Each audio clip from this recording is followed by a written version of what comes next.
অনেকেরই মুখস্থ আছে না নাই? এই সূরাটা আমাদের সবার মুখস্থ। 30তম পারার ছোট্ট একটি সূরা। সূরাটির নাম সূরাতুল ইখলাস। সূরাটির নাম কি? সূরাতুল ইখলাস মুখস্থ নাই এমন কি কেউ আছেন? জোরে বলেন, কথা বলেন। সবার মুখস্থ আছে না?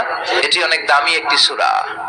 আমরা অনেক সময় অনেক জিনিসকে খুব তুচ্ছ মনে করি, জানা থাকার কারণে খুব ছোট মনে করি। আসলে ওগুলো ছোট নয়, আসলে এগুলোর স্ট্যাটাস, এগুলোর মর্যাদা, ডিগনিটি অনেক হাই, অনেক বেশি। তার মধ্যে সূরাতুল ইখলাস হচ্ছে অন্যতম। তো আজকের এই চমৎকার রজনীতে আমরা এই ছোট্ট সূরাটি থেকে কি শিক্ষা আল্লাহ তাআলা আমাদের জন্য রেখেছেন সেটা আমরা জানবার চেষ্টা করব। আওয়াজ তুলে সবাই পড়েন ইনশাআল্লাহ।